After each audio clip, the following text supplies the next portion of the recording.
When I originally plant, these are what keep the seedlings. When I originally start, you'll see down in the bottom, that's where things will just sprout. So that's where I take the seeds, plant the seeds, and allow them to sort of grow in the beginning. I keep them more controlled with a cover on them to control the humidity, give them the best chance to sprout strong.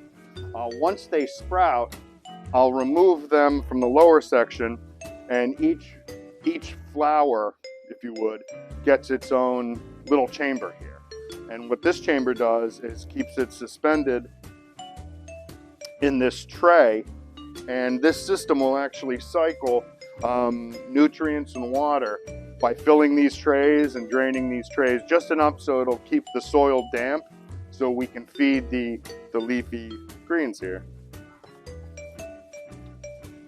The beauty of it is the system runs fairly autonomous once I move things around and plant them. And it will alert me to any problems like nutrient levels are off or the water level's off. The only thing it really doesn't do is harvest them for me. But they really are an easy way to grow. And when in full effect, each level of lettuce, per se, will be enough for 80 salads. So we really can do a decent amount. So really all I'm doing is, when I originally plant these, they come in like a small packet that you can still see at the base. And it's really just a little clump of soil that has some nutrients in it that the roots grow out of. So these here are some actual baby iceberg lettuce. With the leaves, it's sort of hard to tell all out, but when you open it up, you can see the telltale bulb of just a head of iceberg lettuce. So for these, we could make a little, almost like a steakhouse salad with a little red onion, hard-boiled egg, a ranch. We make a homemade ranch or even a blue cheese. And here we have some baby bib lettuce. These make great like Thai chicken wraps or any soft taco variant, which is nice, which is fun. Because these are just nice and light, fresh tasting.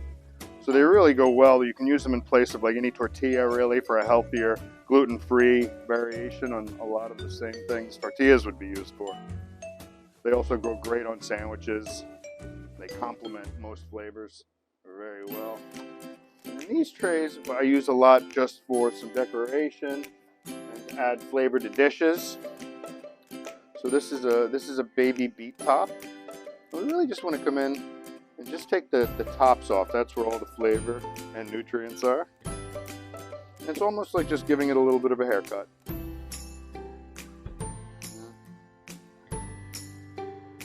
But these are great, especially either to garnish dishes and add a little pop of flavor or color, or they're great to toss into salads again for a little flavor. Actually come in and grab some of these every once in a while because these are great. You don't have to harvest them all at one time. So I can just grab a little bit, use what I want, put them back, and they'll actually, to a point, regenerate.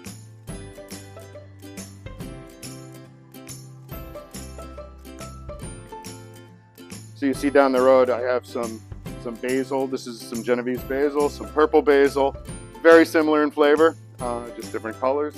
This is fresh cilantro. We go through a ton of cilantro here, especially in the cafe with a lot of our Asian dishes or a lot of our Latin American and Mexican dishes. And this is our micro basil.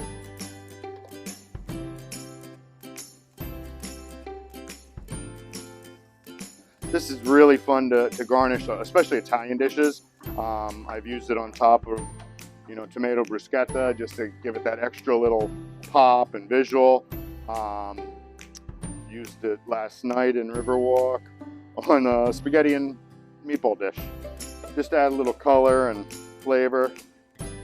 These are very delicate, so I would never cook with these. But like I said, they're great then to add them as that last pop of flavor. So I can leave these go for another couple of days. That way I can really just, once it's time to harvest, I have a week or so to use it. So it really is beneficial.